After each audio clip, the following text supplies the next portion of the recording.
Well, that was a brutal loss last night. I don't know how you could spin that. 1 minute, Klay Thompson hits a game-tying three. The Chase Center is erupting. Fans are elated, and then just like that. Put the mic, pick that up. Yeah, Sadiq Bey just completely deflates 20,000 people in an arena. How many more tens of thousands watching the game? That's how it goes sometimes in the NBA. Kevin Danna joins me next to break that down, whether that game was just an anomaly, whether there's anything to be concerned about. We'll break it all down next. This is Locked On Warriors. You are Locked On Warriors, your daily Golden State Warriors podcast. Part of the Locked On Podcast Network, your team every day.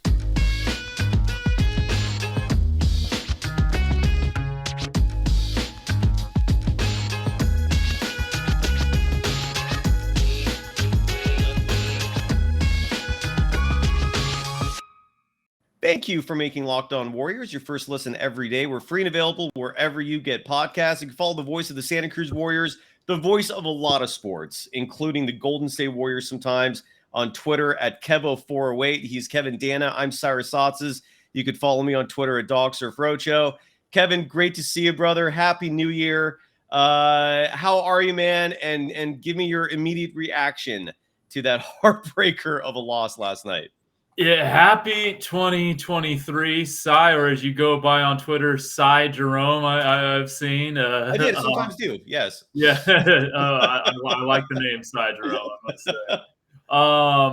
My initial reaction. Hey, Matt Brotherton, this is a Rhymes Sayer shirt.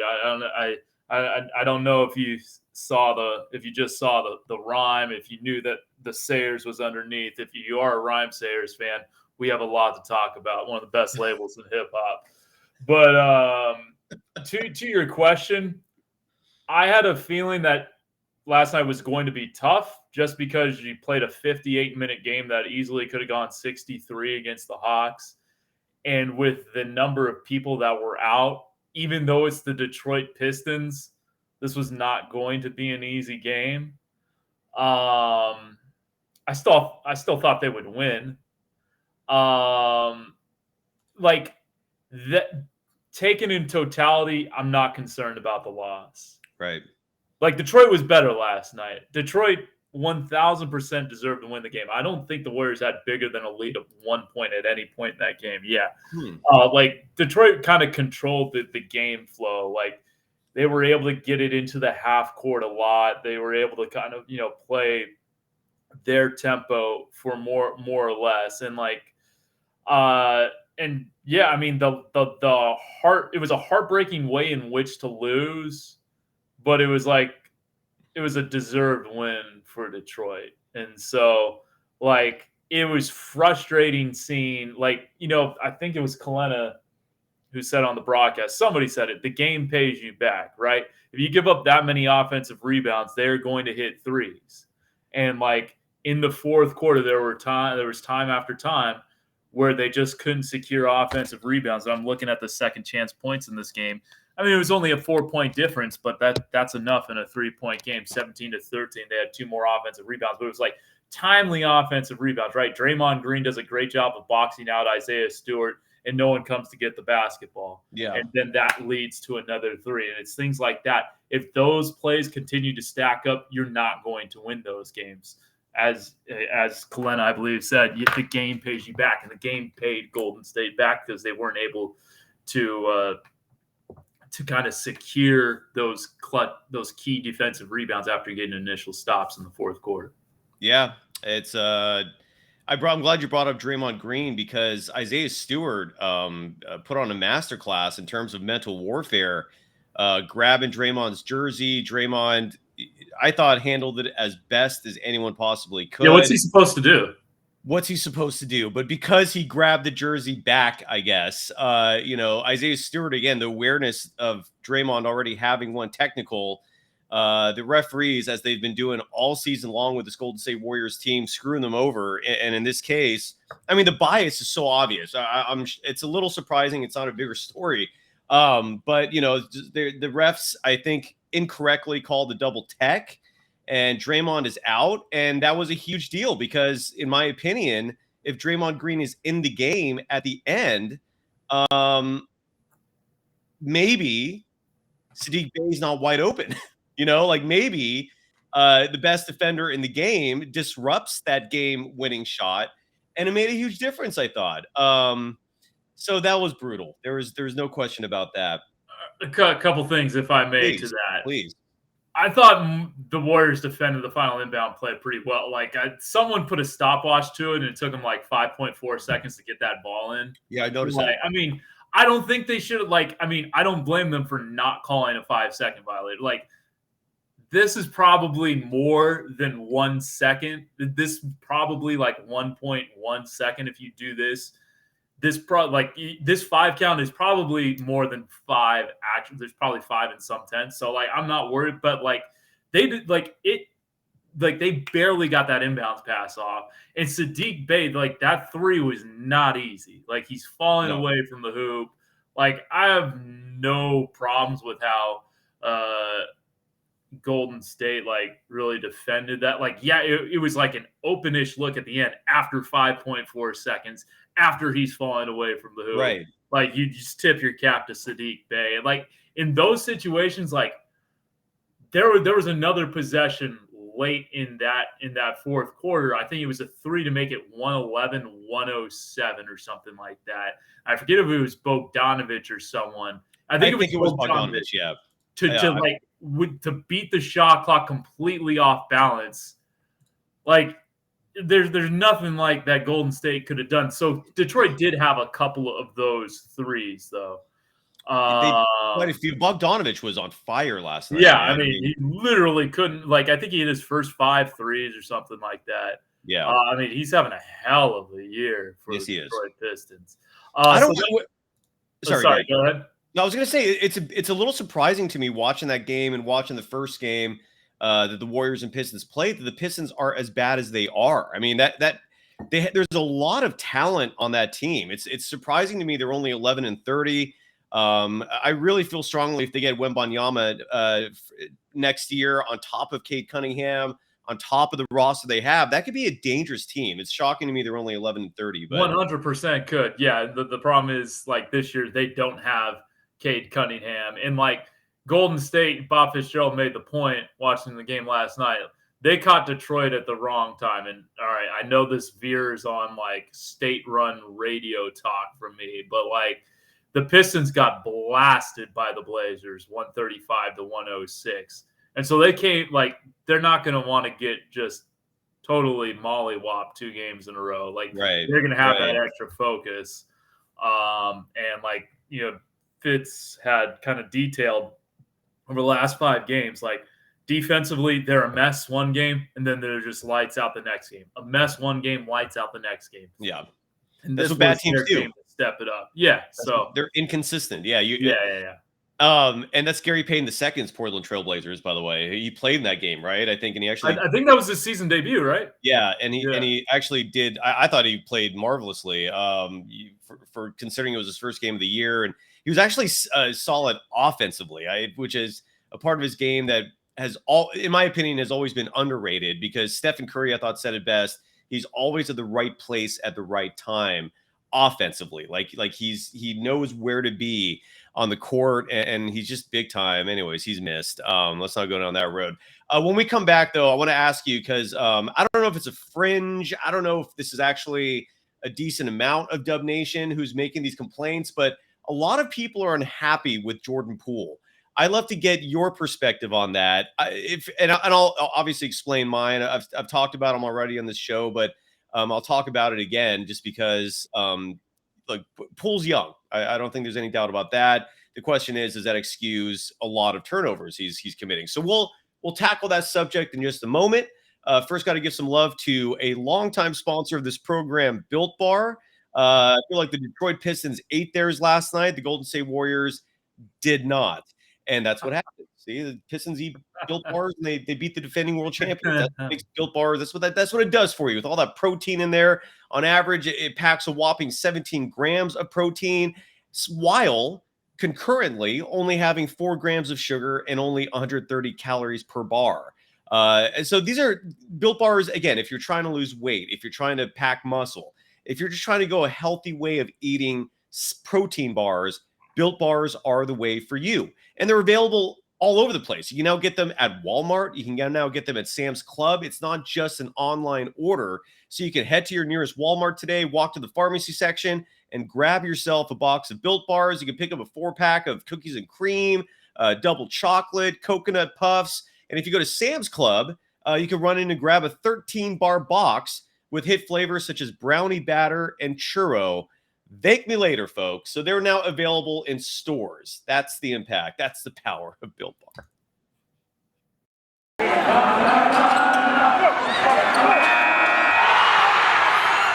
You are Locked On Warriors, your daily Golden State Warriors podcast. Part of the Locked On Podcast Network, your team every day. Thank you for making Locked On Warriors your first listen every day. We're free and available wherever you get podcasts. You can follow Kevin Danna, the voice of the Santa Cruz Warriors, sometimes Golden State Warriors, or calling all sorts of games everywhere, on Twitter at Kevo408. I want to play this soundbite from Klay Thompson last night, who I think is back. I mean, he's consistently putting in points, even on a night like last night where the shot wasn't falling consistently. Maybe that's not the right way to put it. Klay for the night was 11 of 23. That's a solid shooting night. His 3 was off. 30% is not horrible, but it's not great. He was 3 for 10 from beyond the arc, but still put in 30 points. I think Klay is back, folks. We'll talk about that in just a second. But what I want to touch on is Klay discussing Jordan Poole, because Jordan Poole had that huge turnover at the end of the game last night. I think he leads the team in turnovers. Don't quote me on that, but I'm fairly certain that's true. Here's Klay Thompson talking about Jordan Poole. Wait.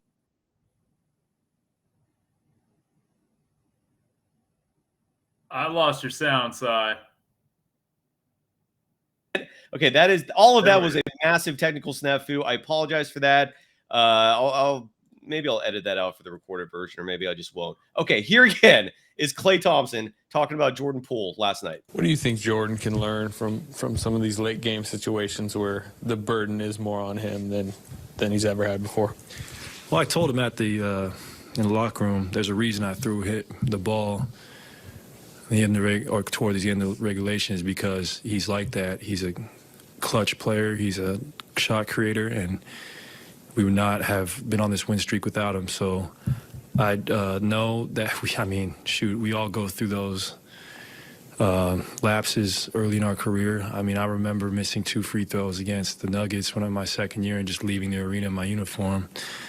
So it's like we all got to go through it. Steph went through it, and Jordan, we're going to continue to trust him with the ball in his hands, because he's like an engine that makes us go. I agree with that. I wholeheartedly agree with that. The energy he brings, the playmaking he brings. Look, and last night he didn't have an exorbitant amount of turnovers. I think that costly one at the end was just his 3rd in the game. Finished with 24 points. His scoring clip is above 20 a game, which is what you want from him. I think he's a better player now than he was a year ago. What are your thoughts on Jordan Poole? And for the naysayers out there, do you have a message for him? I don't know if I have a message for the naysayers. But like, my old take with Jordan Poole's first 4 years is you got to live with the mistakes. Like, he's 23 years old, and he's like an extreme confidence guy. He has supreme confidence in his capabilities. And at this young stage in his career, he's going to make mistakes because he feels like he can make every play. And he has the right to have that confidence, because we've seen him make pretty much damn near every play that there is to be made. Now, it has been 3 straight games where he's had some tough turnovers late. And they're 2-1 in those games, despite some late game miscues. So you can live with that. And you just like Klay said, it's part of growing up in the NBA. He's not going to reach the peak of his powers until after this contract extension is over, right? After this 4-year extension is done, then he will be in his prime. Like, he Right. is so far away from being peak Poole that, like, I mean, I'm not concerned. Like, Same. that, like, yeah, it's not great that he turns the ball over a lot. Like, he was like second in the G League in turnovers in the bubble. Like, it's kind of been in his DNA at this point. But yeah, to me, it's just like, I can live with that because I know he's going for the kill. And Same. I'd rather have a guy who's going for the kill than a guy who's too afraid to make a play. And Jordan Poole is not afraid to make a play. And I mean, he got them back in. He kept them in that game. I mean, that step back after that tough three from Bogdanovic, the separation he created on the step back on the jumper at 111, 109 was filthy. I mean, absolutely filthy. So yeah, I mean, I've always been a Poole fan. Same. Well, not always, even his first year, because I was about to agree with you. Then I was like, you know what? No, I was not.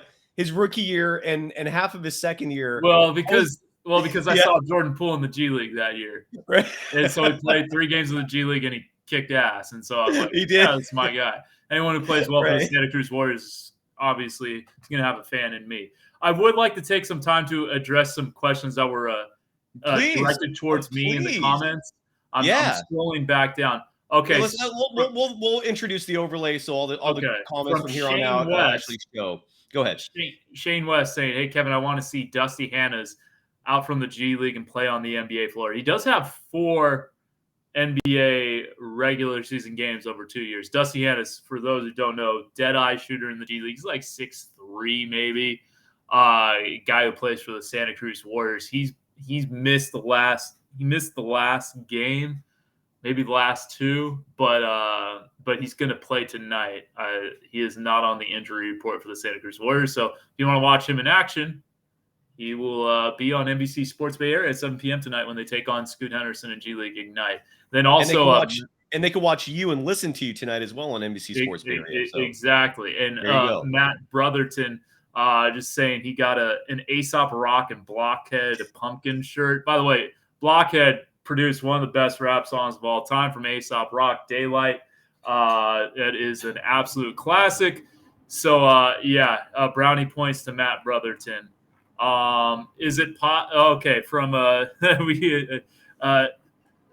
forgive me if I'm saying this wrong. Supremacia 9910. Kevin, is it possible for Cyrus to admit Lamb and Jerome's value on the team? Already have. I'm trying not to address too much of this because you're trolls who are doing this, but I already have, man. But at the same time, I'm not going to sit here and praise two-way players when the team loses the game. Okay, when they win, I will praise. When they lose, I'm no longer going to criticize them because I feel like they're growing on me. All right, like and on yesterday's show, for example, Carl Foster came on.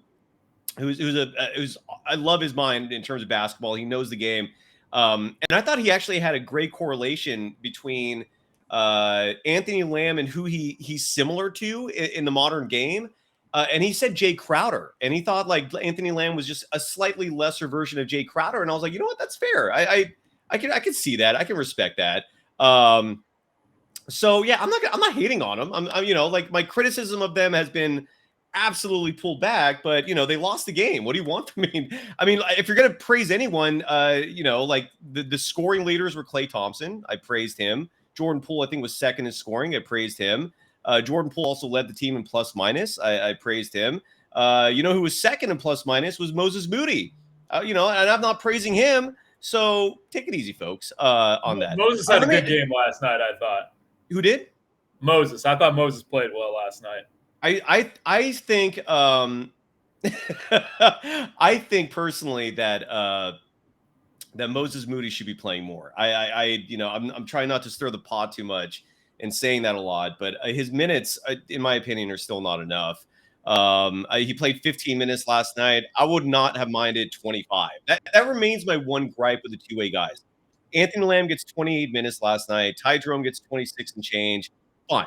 But for Moses Moody to only get 15, I will bring it up on a night when they lose the game because I value him. I think Moses Moody is a long-term part of this team, and it disappoints me.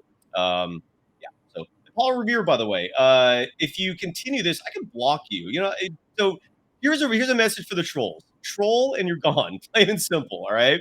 You don't have to watch the show, but don't come in here and just like troll and hate and all that stuff. There's no time for that.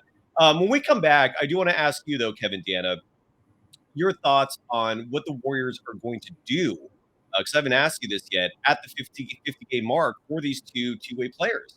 It's going to be a huge decision. It's going to be an absolutely huge decision. I have no idea what they're going to do. I'm curious to know if you know what they're going to do. So we'll tackle that subject in just a minute. First, got to give some love to LinkedIn, which is a phenomenal. Okay, you know what? Before we do that, bye, Paul Revere. I've had enough of you. You're gone. Bye-bye. All right, so LinkedIn has its own overlay. We'll put that out right here. So in this day and age, when we might be going into a recession, we might not, who knows, but you got to find work. You got to have a livelihood. You got to pay your bills. You need a roof over your head. If you're trying to, want to get a girlfriend or boyfriend at some point, you got to show stability. And that's where LinkedIn is huge. If you're trying to find a job, you better be on LinkedIn. And if you're a small business owner, LinkedIn Jobs helps you quickly attract qualified candidates to your open jobs with targeting tools. They go beyond resume data by using insights from your job post, company, and their 875 million member profiles to put your post in front of the most qualified candidates. You can identify the most qualified candidates on LinkedIn Jobs and connect them fast and for free. LinkedIn Jobs helps you find the qualified candidates you want to talk to faster. Post your job for free at at linkedin.com/lockedonnba. That's linkedin.com/lockedonnba to post your job for free. Terms and conditions apply.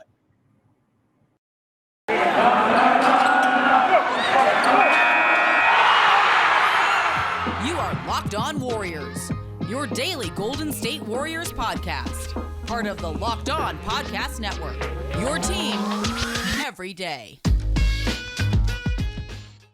Thank you for making Locked On Warriors your first listen every day. We're free and available wherever you get podcasts. You can follow Kevin Danna on Twitter at Kevo408. What do you think the team is going to do? This is a weird situation with two-way players. Two-way guys are normally at the end of the bench. Steve Kerr clearly loves these guys, trusts them more than his now second-year players and his third-year player, James Wiseman, based on minute distribution. But they're not guaranteed. They can only play 50 games. That moment is coming sooner than later. In your opinion, what's going to happen, Kevin? My guess is that they have an open roster spot, and they would use one of it. They would use that open roster spot on one of these two guys. They would have to waive someone else if they want to have both Ty and Anthony on the team. And I don't know if they would do that.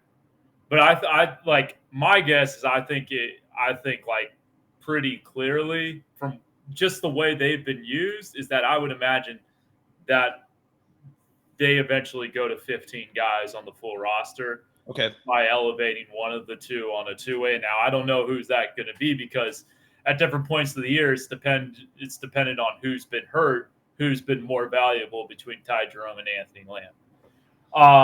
So yeah, I think the roster will grow to 15, and I think that that 15th roster spot would be used on either Ty Jerome or Anthony Lamb.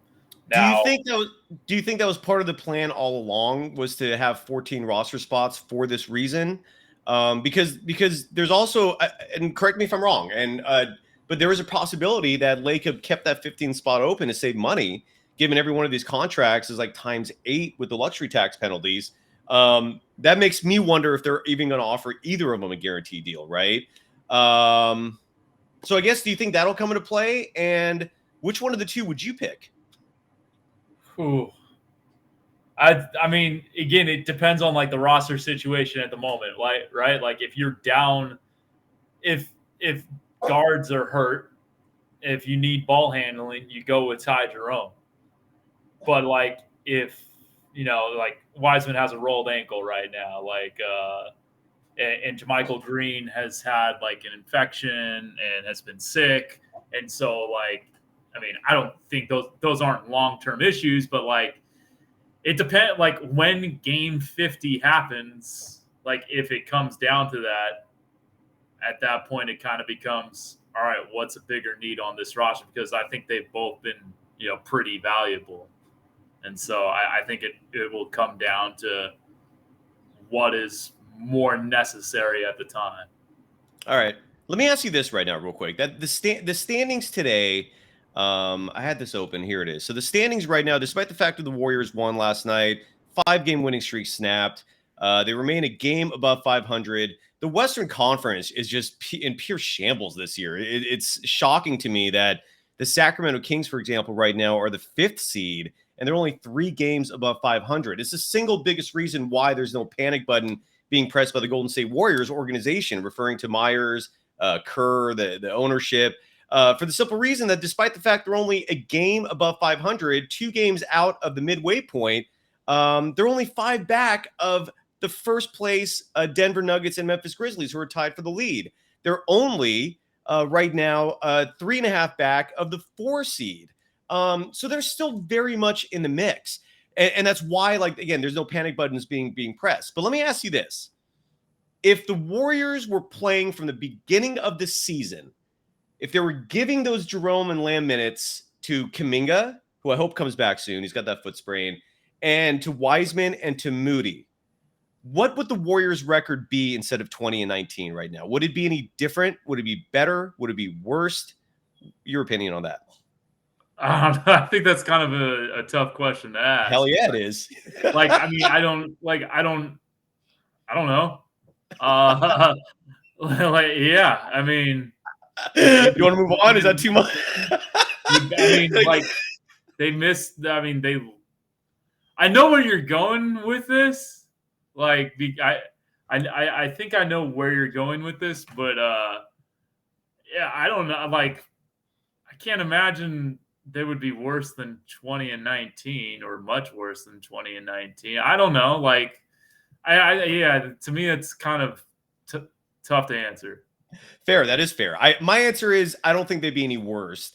They might even be better. And I think the youngsters would have been more developed at this point of the season, but I digress. Again, and this is not hating on the 2A guys. I'm very curious to see what happens.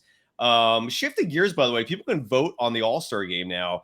I'm sharing my screen for the YouTube viewers, and I'll obviously, let me see if I can make this a little bigger for people to see. It might just be a limitation based on our platform. It is. So if you can't see it, I apologize. But basically right now, the top 5 for the front court, and I believe, Kevin, and you probably know this better than me, there's going to be 3 front court players and 2 guards. Does that sound right to you in terms of who's going to get in?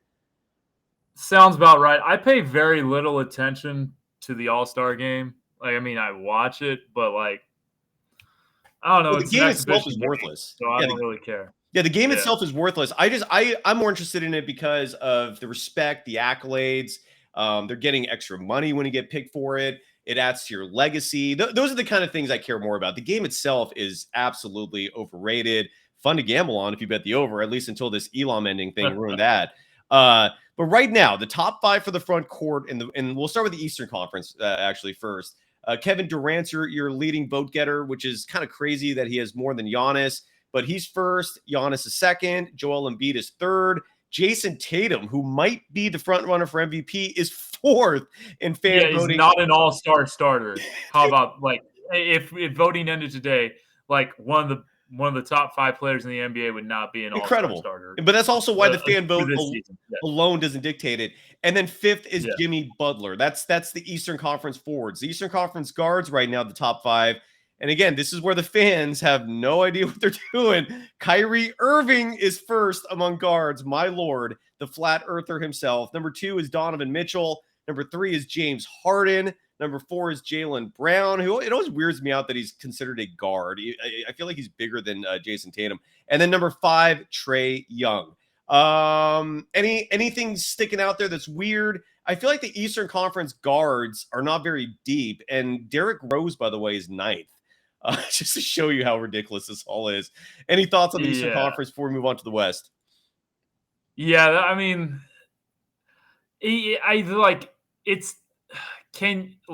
with respect to Jason Tatum, like, he's been awesome, but like Durant, Antetokounmpo, and Embiid have been incredible this year. It's like, I mean, it's tough to argue that he should have more votes than any of those guys, even if he is an MVP candidate. It's kind of weird. I think Donovan Mitchell's clearly been kind of the best and most consistent guard in the Eastern Conference this year. But when Kyrie's out there, like flat Earth or not, like vaccine or not, and he's had a lot of like really unfortunate and uninformed things to, with respect to the Jewish community. Like, but when he's on the court, he's a hell of a player. But he is, and he's still very popular. Clearly, yeah, it's crazy. Yeah. Any last thoughts before we move on to the West?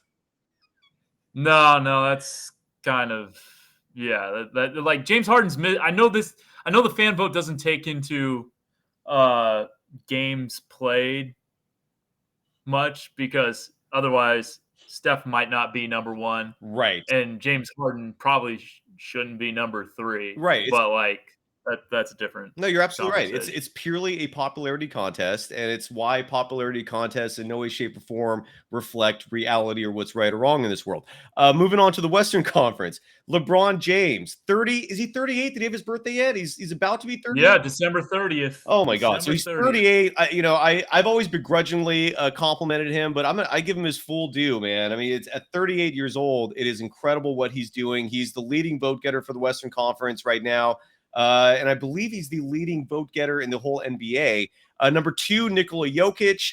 This is for the front court of the Western Conference. Number 3, Anthony Davis. Number 4 is Zion Williamson. And Andrew Wiggins is 5th. Draymond Green, by the way, is 8th. Kevon Looney is in the top 10. That's awesome. That is awesome. Yeah. That is awesome to see Looney in the top 10. Damn right. Very deserving. Very deserving. These guys had 35 rebounds in his last 2 games. Incredible. His skills as a rebounder have progressed so much. It's just beautiful to watch. And as a low post player, by the way, the touch he has. I mean, that buzzer beater against Atlanta just really exemplified how soft his touch is on his putbacks, on his layups. When he touches the ball, that ball almost every time goes in, because he just has a gentle bounce to it. I just love everything about him, man. Kudos to Kevon.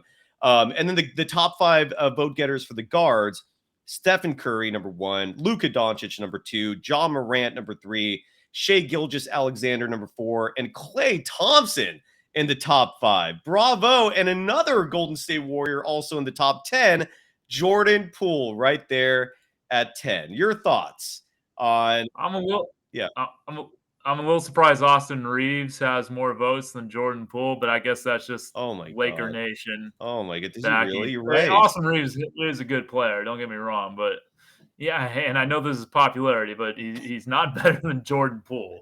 Well, I'm sorry, but I don't think Russell Westbrook deserves more votes than Devin Booker. Yeah, there's a lot. Russell Westbrook is 6th. Devin Booker is 8th. Yeah, this is why the fan vote alone does not decide who plays in the All-Star game. Anyways, do we cover everything? Is there anything left to discuss, Kevin? I know you. Just to remind people, you are on NBC Sports Bay Area tonight for the Santa Cruz Warriors, or is it a different game? Is it?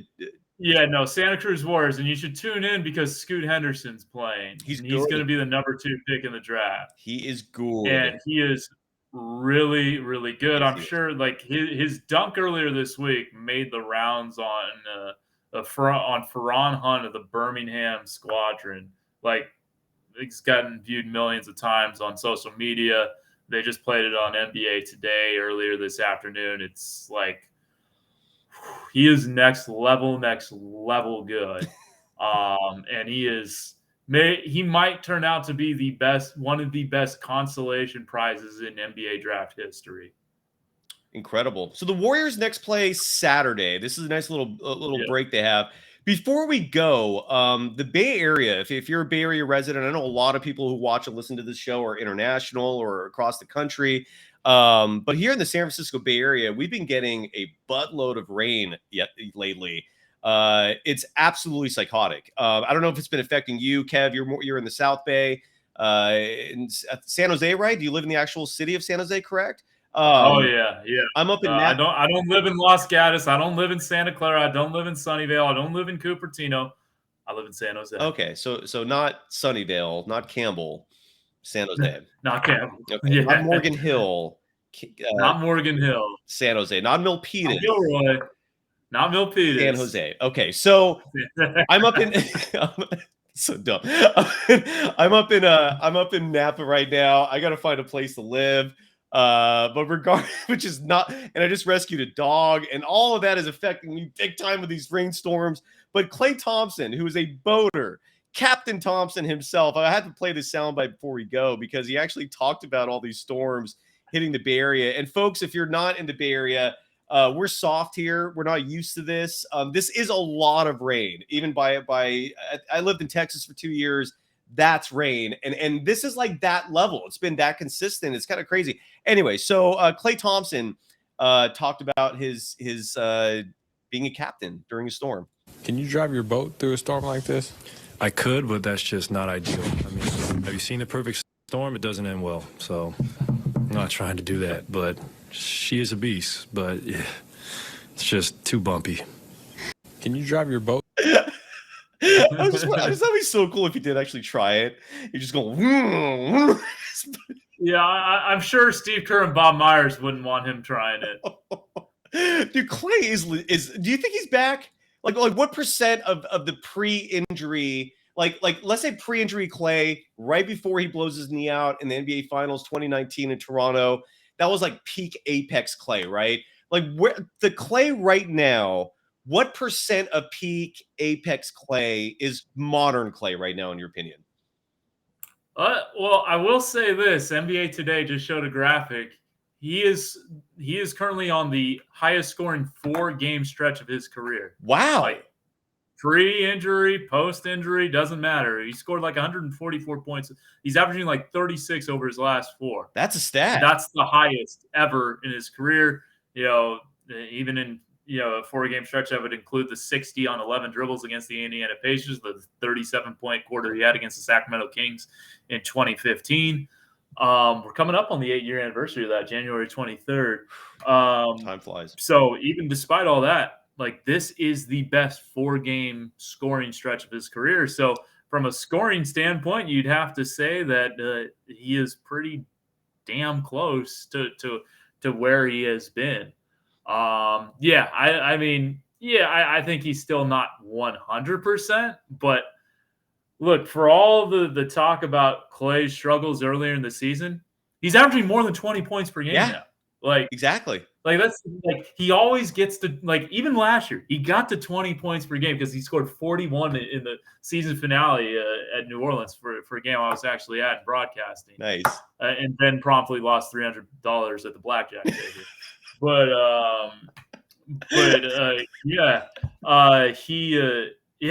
He's playing his ass off right now. Shout out Guy Santos because I see all the Guy comments. Yeah. He had 31 in his last game with Santa Cruz. Wow. I could see him like next year being on very well. Could you see him like next year being on the team? I could. I think he has a chance to be a two-way contractee next year. Wow. Definitely. Love it. I think like by the time he's 24 or 25, he'll be a pretty like solid rotation player just because he's 6'7" with a 7'1" wingspan. Like he has the body already. Yes. Like, I mean, that first summer league game, his first game in America, he scored like 23 points. He had like 23 and 6 against it was the Lakers or the Kings or the Heat, whoever it was that blew away the Warriors that day. But like Guy Santos, had people standing on their feet for a summer league game. Like he's got a panache for the game. He's rebounding very well right now. I'm a big Guy Lever, if you will. No, and I swear, if Built Bars are looking for like a pro athlete to endorse their product, I feel like Guy Santos would be a dude. That dude is so built. as a human being. I could definitely see him out there. Anyways, you got to run. We've been doing this for a long time. I see all the chat questions, but we'll save that for tomorrow. Kyle, tomorrow's Friday. Kyler Mills will be back. Warriors play Saturday. They host the Orlando Magic. And we'll end on Supremacia's comment. Guy Santos could be a Walmart Luka Doncic. There you go. I'll take that. I would happily take that. And people are writing, by the way, that on Tim Kawakami's podcast that Bob Myers has turned down contract extension offers. There's nothing either of us can really say about that right now. But if that's true, that's kind of crazy. That's crazy. Do you have any comments on that or no? I haven't heard him say that, so I'm with you. And there's what are we gonna say? But let's hope Bob Myers is with this team long term. I'll leave it at that. He is brilliant. All right, my man. Thank you everyone for joining the chat. Kevin Danna, listen and watch him tonight on NBC Sports Bay Area, calling the Santa Cruz Warriors taking on the. Hey, we have one more question. I think we have to answer from Count Cholo. Who would win 1-on-1, Kev versus Cyrus? Well, I've never seen Cyrus play. So. I've never seen you play. How tall are you? I actually don't know your exact height. I'm 5'10". Okay, I'm 5'11". I led the JV EBAL in 3-point shooting. I've got a good handle. I got cut from my high school team, so it sounds like you. We'll see. I couldn't. Yeah. Well, that sucks. That the high school I went to, the varsity team was like played in the state championship. I had no chance of making that team. As someone who my senior year in high school I was 5'2". I thank the gods, man, that I got that growth spurt at the very end. But no, I'm not going to trip like Jordan Poole and fall. But we should play sometime. We've got to do our dinner soon. We're long overdue for that. Yeah. So we'll schedule that soon. Thank you everyone for joining in again. And Chico writes, for some reason he thought you played in college, but you were involved with the Stanford basketball team. Yeah, I was a manager in college. I did laundry for the college players. I gave them water and wiped up their sweat off the floor. So yeah, that's as close as I came to being a college player. There you go. Yeah, and I was in my 20s and early 30s. I was in this competitive basketball league in San Francisco, and I was always the second leading scorer on my team. There's this one dude that was just lit it up. He was like 6'8", but Larry Bear was in our league, the CEO of the San Francisco Giants. Yeah. And I remember one game we were matched up against his team, and my boss at the time at KNBR, Bob Agnew, was like, you're playing against Larry Bear? And I'm like, yeah. He goes, make sure you just throw elbows at his ribs, hurt him, do what you got to do. I'm like, done. So I knocked Larry Bear on his ass and scored. It was awesome. All right, we're done. I'm guessing we're boring people now. Thank you, everyone. And Kevin Danna, you're the best, man. Love you. Thank you, everyone. Later. Bye.